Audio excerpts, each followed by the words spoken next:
Grown woman talk. Grown woman talk. Grown woman talk. Grown woman talk. Grown woman talk. Grown woman talk. She ain't for the young, but the grown, the sexy HD. How many want you call or text me now? Grown woman talk. Grown woman talk. Grown woman talk. Grown woman talk. She ain't for the young, but the grown, the sexy HD. How many want you call or text me now? Grown woman talk. She ain't for the young, but the grown, the sexy HD. How many want you call or text me now? Grown woman talk. Guys, we're back with Harmony Devoe, Grown Woman Talk, with my special guest, LA. We have had awesome conversations about oral sex, giving and pleasing. Yes, we kind of focused on the men giving. Women, y'all need to learn how to do stuff too. Y'all need to learn how to perform oral sex on your man. We have an episode on that. Oh, so we do. Yes. Some women don't know how to. And porn is helpful to a point. Porn is helpful to a point. I learned watching porn. I did. But like he was saying about women, all men are not the same. And then I've talked to some older women who I won't disclose, but they absolutely will never put their mouth in your little nasty That's thing. very Like, unfortunate. especially if you got pubic hair and stuff on it. But they expect you. That's very important. They expect you to do them. That's very But they won't put their mouth, no, expect, don't have no bush. Anyway, we're going to get back on the subject. Heterosexuals, attention to you. I have even, in our walk of being single, in my walk, I have even had gentlemen just flat out tell me, listen, I'm open, I'm into open relationships, I'm into multiple partners, even with you and her. First and foremost, I am not going to be with a woman. I've never been with a woman. I'm not shaming anybody else in their game. What you mean, like you surprised? I know I'm a rare breed because I've had men ask me, have you ever been with a woman? Society accepts that more so than if you've been with a man. Yes, It's almost arousing for two women to be together with a dude. They get off on it, but they can't understand why I want to watch gay porn with just dicks. Because, men and women have anal sex too. So I'm not looking at the fact that he got a dingling getting screwed by another dingling. I'm just looking at the fact that he's going and, and that. I'm heterosexual. So that's my point. So, we unscripted. I'm just saying. So with the polyamorous situation, all right, and menage a trois in it or whatever, have you ever been in a situation where you had sex and it was more than you you had a threesome or a foursome? Have you ever experienced that? I've been where I've had a threesome with me, another male, my homeboy or brother, and a lady or a girl. Nah, that's woo! Y'all gotta watch the porn flicks on that for real. And how was that experience for you?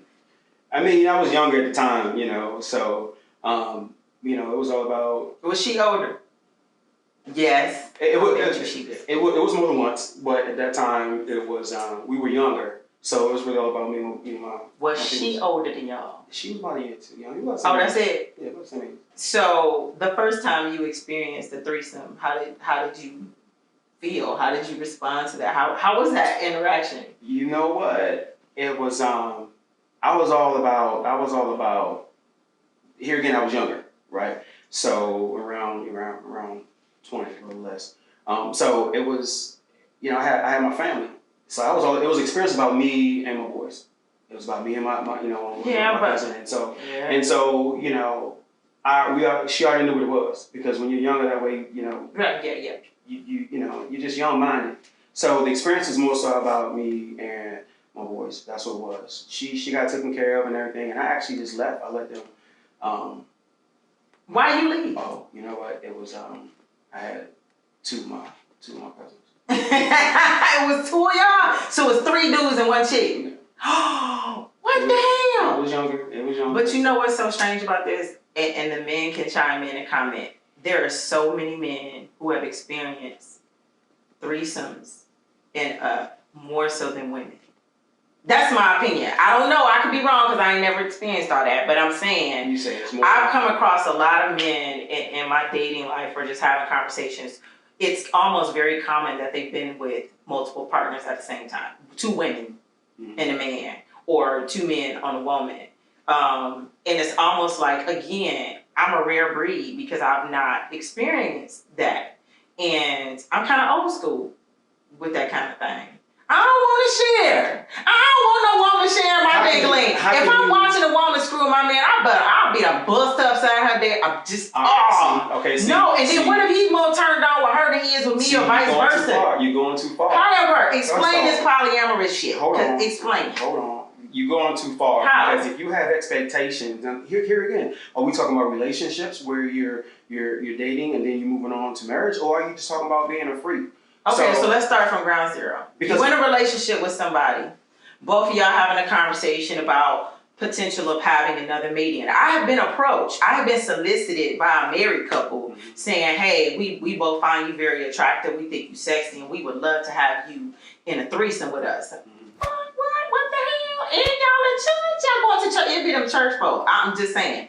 But man, it be the real religious ones. I'm not talking about spiritual. It be them real saved ones that be the biggest freaks of all. I'm just saying. You said you freaky, right? Let them do what they do, or let us do what we do. Oh, you group yourself with the church folk? No, I'm just saying. Everybody has things that works for them. At the end of the day, either you're a freak and you're gonna do what you're gonna do being freaky, or you're gonna end up getting in a relationship and get married, and you have to deal with the other stuff. Either way, your past is gonna affect you. So let me just ask you point blank.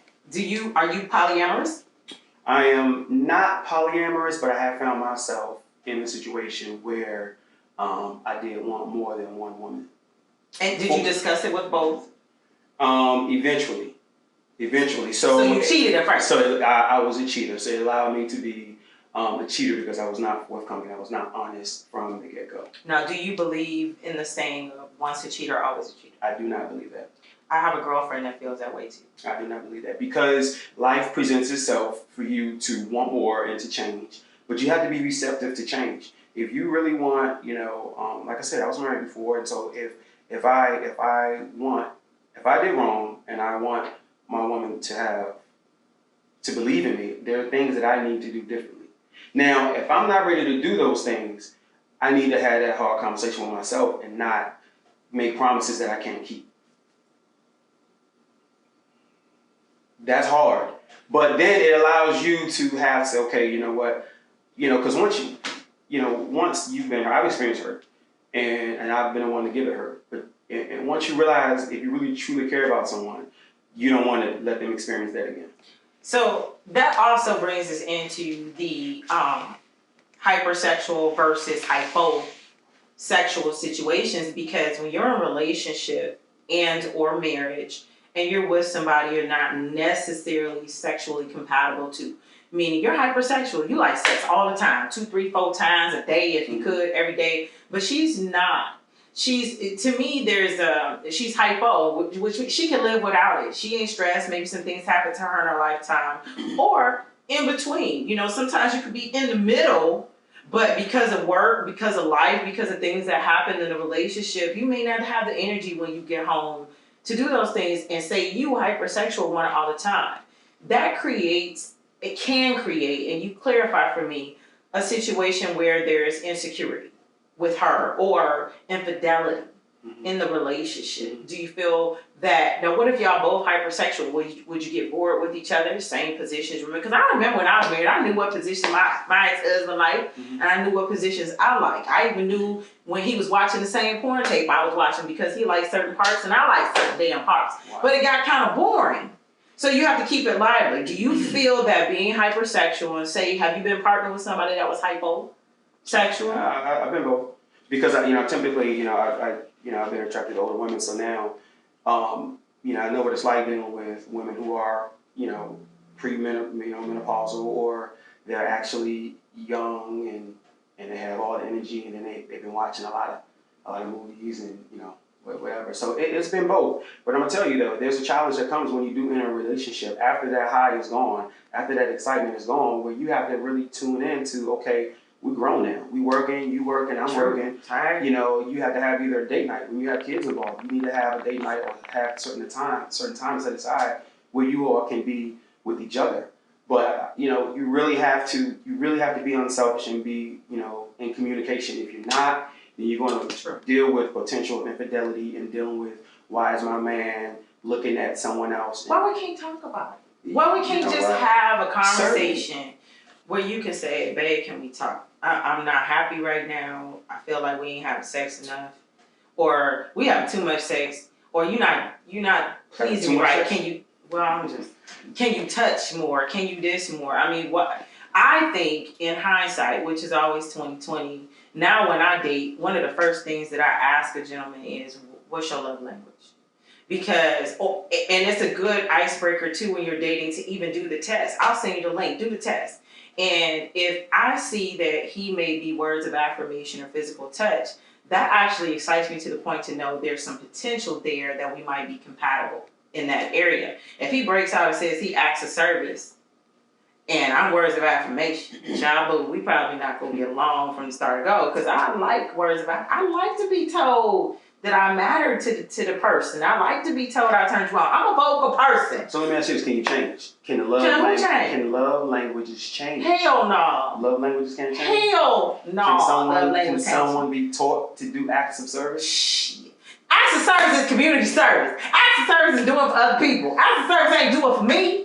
How you do it for me? So I'm a middle child, right? So here's what I know about myself. I'm a middle child. I like attention. All right, I like compliments. You got words of affirmation. I'm words of affirmation all day. If we're together and you're not words of affirmation, we're gonna stop right there and we're gonna have a conversation. It's gonna be an issue. It can be an issue. But you can't make somebody be somebody they're not. That's behavior. That's personality. Well, that's just their personality. You know what? People change, right? Think about this. I don't believe that. No, people change. So when you get older, your body is gonna be a little different. So if you like it, okay. I don't think you believe in marriage, right? Change. We believe in marriage. So let's say you and your man, you like hands-on, right? I do. You like hands-on. Ain't nothing okay, wrong. So you like hands-on. A little bumping grind. Okay, so your man, your husband is hands-on everything, and then all of a sudden, and I'm just saying. and then he has a medical condition to where he can't use his hands. That's messed up.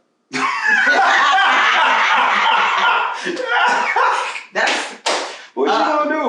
You have to add other things in the picture, and this is where people enter into, or the conversation of polyamorous comes into play. What? Yes. We'll be right back. Hold that thought. He tripping. We'll be right back. Okay, stay tuned. More Grown Woman Talk with Harmony Devoe and this gentleman right here, LA. Be right back. What the hell? He can't use his hands no more. Shoot beats.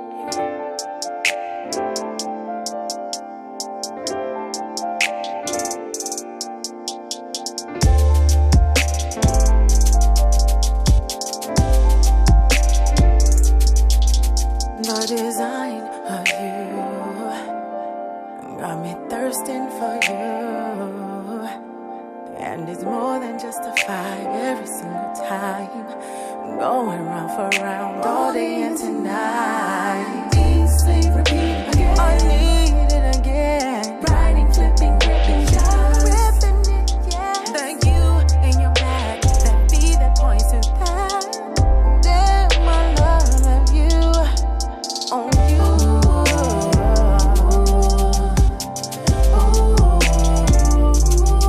I just know.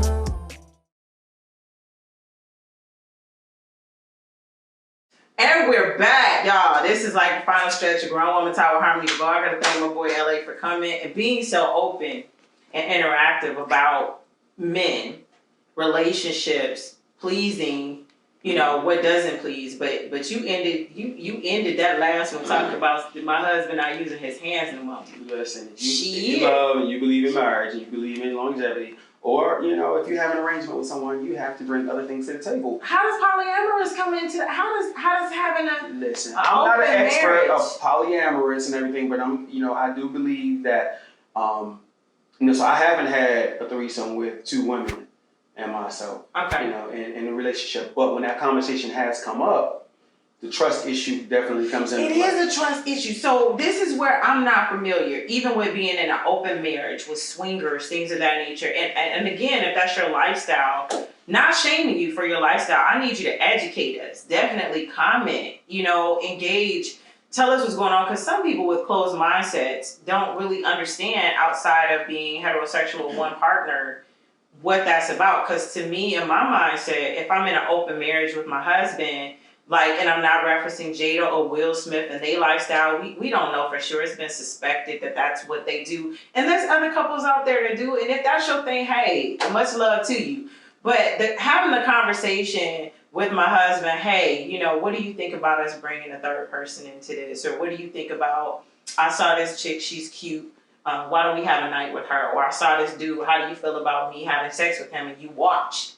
Okay. How do you switch that, get to that mindset? And then if you in a swingers club, say you and your husband or you and your wife, y'all bored with each other. Y'all been together for a minute. You looking to spice up your stuff, like you say, and y'all decide to go to a swingers club.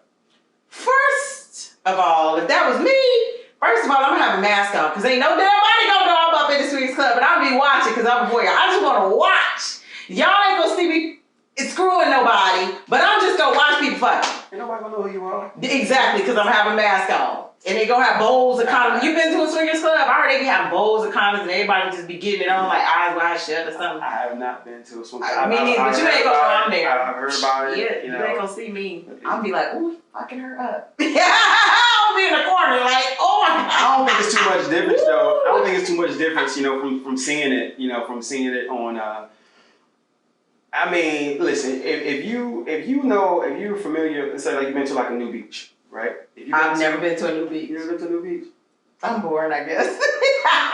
I've never been to a new beach. I almost ran into one on accident when I first moved to Florida in 2006. Hey, I didn't know where I was going. You got it real and he said it was a new beach that I'm not running around butt ass naked. Ain't nobody seeing none of this. You have to earn me.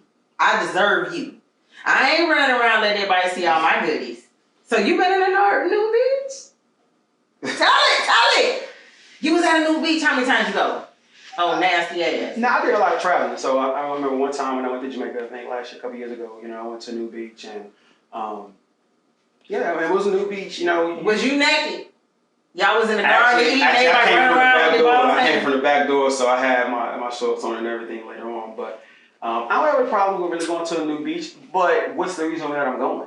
You know, I mean, again, I was in Jamaica, so nobody know me. You know, that is true. So, but still, but at the same time, you know, you don't know who how you on camera because you have your phone on the beach. Man, yeah, you do what you do, but you know, you gotta respect people's privacy. You gotta be grown. So, well, and the thing is okay, you know, the thing is it's more natural for women to be. I believe it's more natural for women to be clothless than it is for men. You know, if you see us and then our stuff is shriveled up. Okay, is water cold or whatever, but you know, it's cold. I mean, facts is facts. You know, we men. You know, if you know about how to please your man, you know the difference between when you catching them and you need to stimulate him to get him nice and hard. Lord have mercy. This is the difference. In the morning, y'all need to wait. Plug. I got this new song called "Devoe" that's coming soon, real soon. Y'all need to check out the promo. Y'all need to go to my website, Devoe.com, and check out Devoe. It's good. It's deep. Clothes still on the floor. Yeah, hey.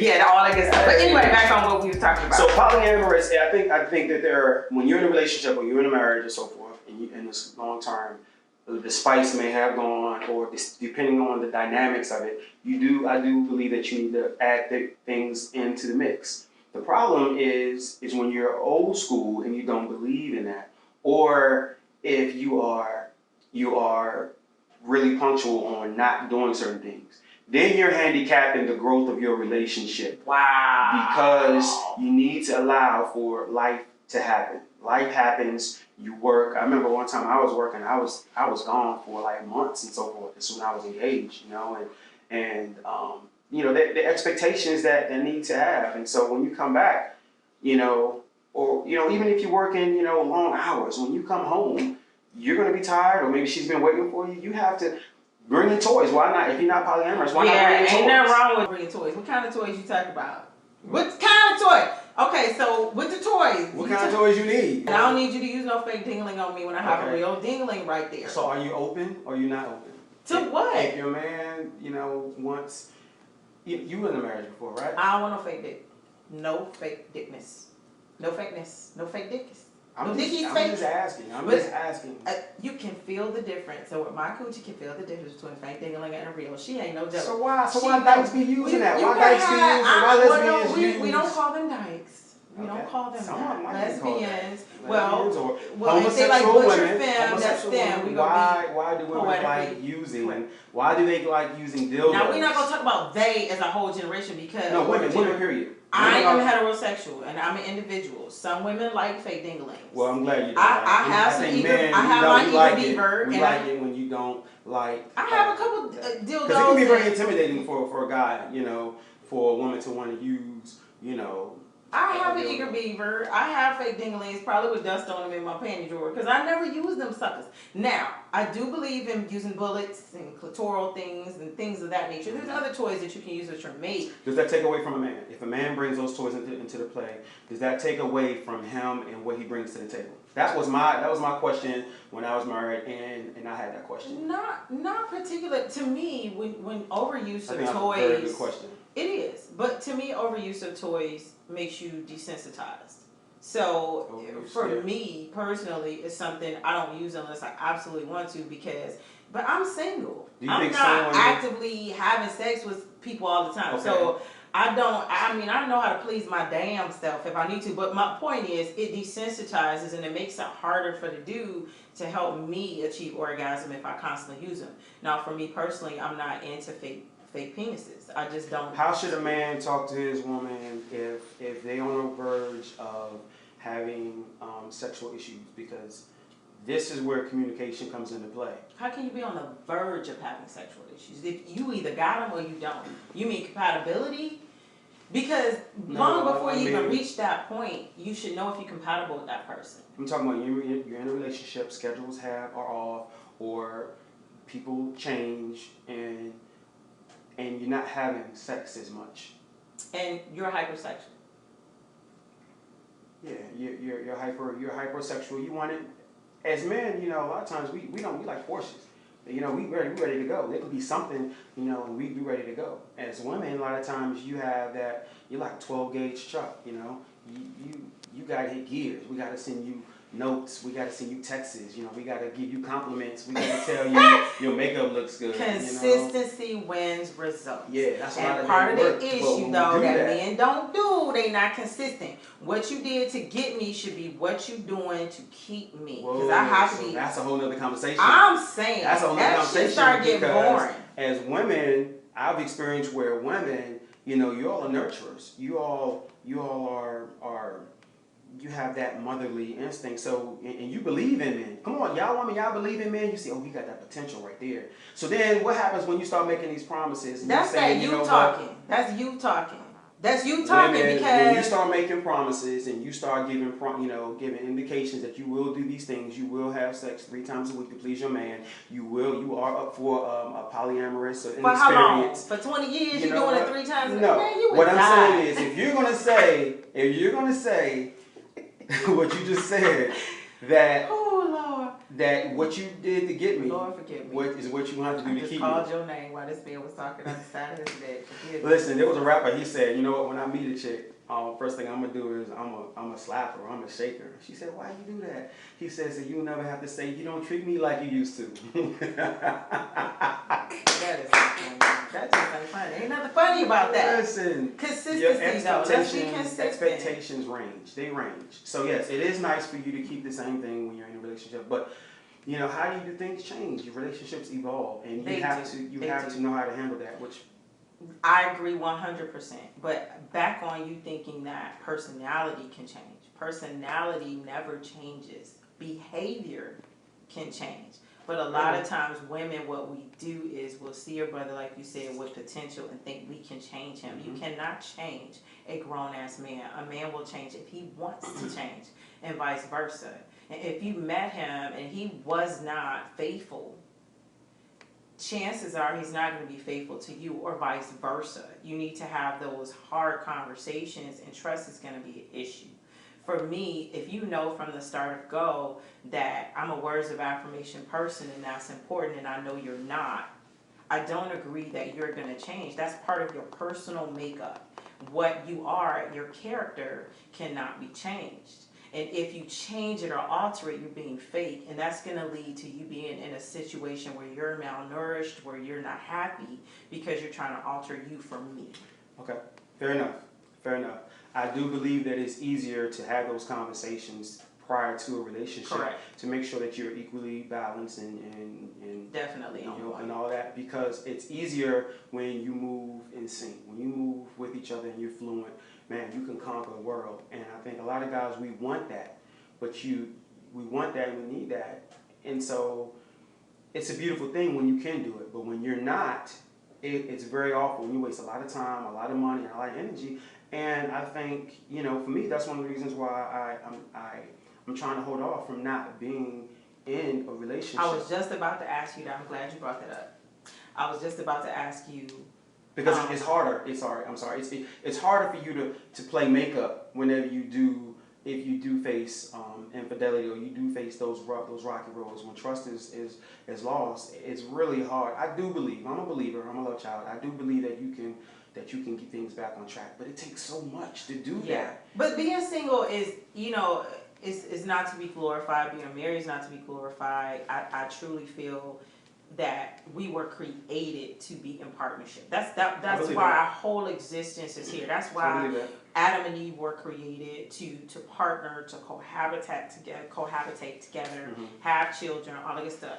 What time you gotta be there? No, my phone was just ringing. No. I'm talking. We having a serious conversation. We talking about the Garden of Eden with Adam and Eve. Listen, they was butt ass naked. They was supposed to be together so they could procreate and have children. So as a single person, it's not something that I wear on my heart sleeve to say, "Oh, I'm single. Oh, I'm proud to be single." I just have learned in my lifetime of having, you know, past marriages. I've had a couple, and not being successful in the relationship realm, that I deserve a lot. I compromised a lot. I know my value. I know my worth. That's why I did the single I Love Me. And I want to be partnered with somebody that feels the same exact way about himself, that has the confidence, that's on the grind, just like I am, that wants to build an empire just like I do, that doesn't interfere with what I'm trying to do. And my past partnerships, they wanted me to sacrifice me for them, my dreams for them, and I did. And then when you have kids, kids turn everything around for you because your priority and your dreams become them first, or should be. And so that has created delays in my life with me even pursuing my dream of music and songwriting and the whole nine. But at the same time, it's like, I can wait. But I had to learn how to be alone for a minute. And that's very hard for some people. Some people, there's a difference in being alone and lonely. And it took me 2 years after my marriage to even take seriously. Okay. It took me 2 years to take my ring off after my divorce. I was so in the mindset of being a wife and being married, and I didn't know anything about dating. I had been in a relationship and or marriage since I was 19 years old, so I didn't know how to be single.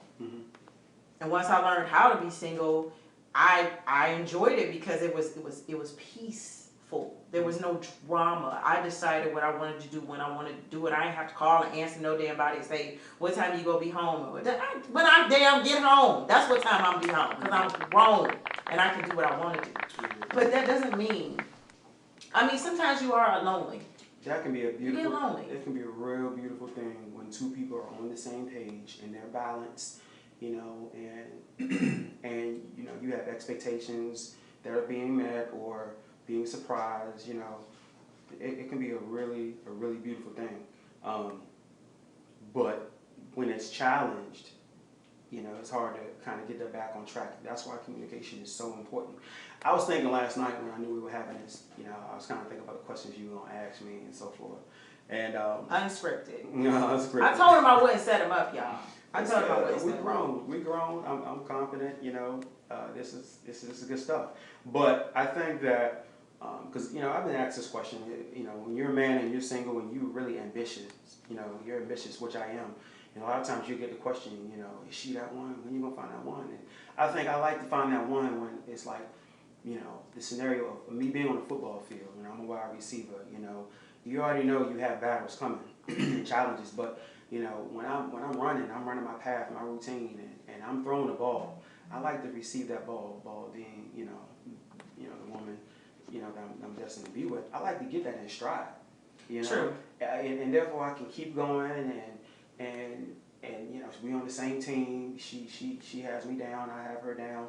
We going on the same road, same place, same road, on the same playing field, same enemies, same. But are we living in a glass house with that? Sometimes I question whether I'm being realistic in what I want. It's almost like I have to be involved with somebody who's in the industry that I'm in that can understand what work is, what my work ethic is, and how long it takes, and the things that I have to do, and that as an entertainer, I'm working. Mm-hmm. So when I come home, like Devoe, I'm cheating on my girl, I want him to know it's all about him. I'm entertaining. So I'm on a stage. I have a lot of male fans. I have people that may fantasize about me or may want to screw me. That doesn't mean I'm actually going screwing them. Mm-hmm. And so what I noticed, even dealing with musicians who feel this way as well as artists, it makes it kind of challenging for your relationships, and it does impact trust a lot, because you may be with somebody that's not in the industry or not in that mindset that understands this is just work. Mm-hmm. So when I come home, it's you. Mm-hmm. It's hard. It's very hard. Is it realistic for me to think that there's possibly someone that has that same mindset that I have? I don't know. It's been 9 years. 9 years. One of my last relationships, we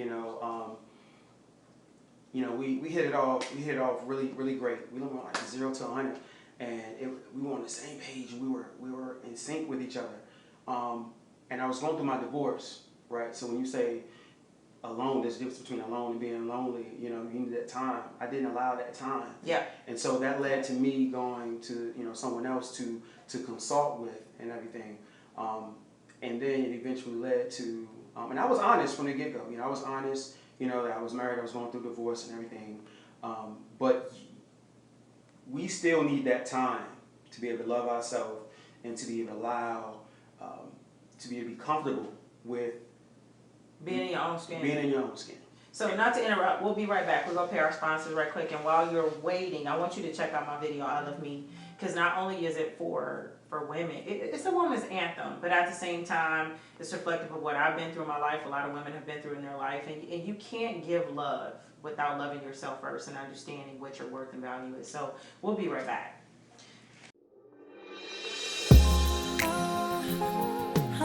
Yo, Harmony. So you really gonna sit up here and see me call you and you're not gonna pick up your phone, huh? That's right. You that busy? Lyricism in motion, baby. Okay. Keep doing what you're doing. Holla at me later, yo.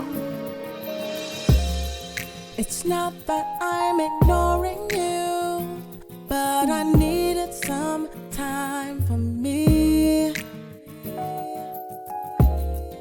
See, I got so wrapped up in you that I lost my identity. Then something changed my destiny. I fell in love with you. It's not that I don't love you, babe. Now I can see God made me a queen. I will never be a victim of my self-esteem. I fell in love with me. I was blind, but now I see. I love me. Ooh, I love me. I love me. Ooh, I can't put all the blame on you, 'cause I fell out of touch with me. And I forgot my value, but life reminded me. Yeah, to answer your question, yeah, I've been busy. Self-examination, I've been on a mission. Deep inside, I was the problem. Low self-esteem, why bother? Then came a change, new self-image. Now I know my worth, priceless. Looking in the mirror real fast. This chick bad.